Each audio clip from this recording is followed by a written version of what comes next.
Triggs, you know what would be really crazy? It would be really crazy if week one, Ravens-Browns, if the Browns beat the Ravens somehow. I'd like to know how much taking down the reigning MVP to start the season would springboard the Browns in 2020.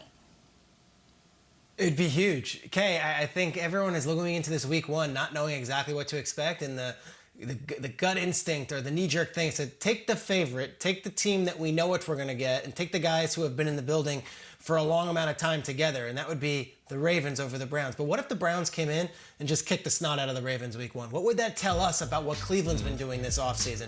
Because last year in week 4, they went into Baltimore, and Ricky Seals-Jones and the Cleveland Browns absolutely throttled the Ravens. They won 40-25. I think Nick Chubb is still running right around M&T Bank Stadium. It was that ugly. And although the Ravens would not lose another game going the rest of the season, and they did beat the Browns in their building later on, have to think that there is some sort of feeling of confidence at the Browns looking at each other saying, look, we did it last year, we could do it again. And if Ricky Seals-Jones is running circles around Earl Thomas, we can figure out a way to get some things going with Odell and Jarvis and the rest. I think once we get this first week out of our system, we'll kind of know what these teams are. But with no preseason, with no training camp, I have no idea what we're going to see from the Cleveland Browns. And they might be just a buttoned-up, polished team full of superstars, because on paper, that's what they were last year, and they only got better this season.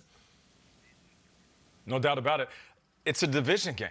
I'll take you into the locker room. When you get that schedule and you see that first game is a division game, you get excited because you know what it means to get off on the right foot. And if you do that, the rest of the season, it becomes easier. But you take that L by a team that's in your division that you're going to have to see again, it is so deflating. And, Peter, I'm glad that you brought up Odell and Jarvis. I feel like more importantly than getting this win, which would be amazing for the Browns, it's just starting off productive. We know that Jarvis Landry at the end of the season is going to have 1,100, 1,200 yards. Last year, Odell seemed like the rhythm wasn't there, the chemistry wasn't there. Sometimes he was up, sometimes he was down. And I know he was battling that groin injury that he fixed this offseason.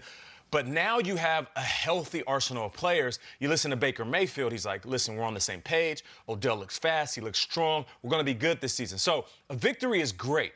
But even if they don't get the dub, man, just get off on the right foot productive-wise. And if you guys are productive, statistics, they will take care of themselves. And I feel like that's what they need to do more than anything. Of course, a win would be huge. But listen, with this team, I'm going to see a lot more. Week one is always very strange, even in regular seasons. We've seen great teams have terrible losses week one. It's a tough week. This is why, though, with the Browns, they got to earn your trust this year. Baker, Odell, all the guys Nate mentioned have to earn your trust. I'll tell you why. We showed that amazing footage of them just rolling over the Ravens in their house, going up and down the field. They look like the AFC champions. Do you know what happened the next week? This is the same season, last season. After that incredible win over Lamar, they go to San Francisco and they just get their butts kicked. They lose 31-3. Baker passes for 100 yards. They're not even in the same league as the Niners. Then the next week, they lose to Seattle. Then they hit the bye. Then they lose to the Patriots. Then they lose to the Broncos. After that seminal victory over the future MVP Lamar, they lost 4 in a row, including their worst loss of the year, as Bosa just swallows Baker and then plants the flag.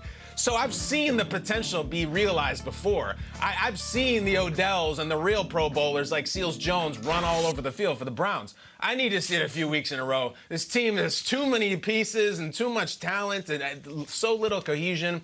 If they beat the Ravens week one, of course, I'll stand up and applaud. But I'm not going to start saying they're having a parade in Cleveland. They got to rattle off a bunch of them.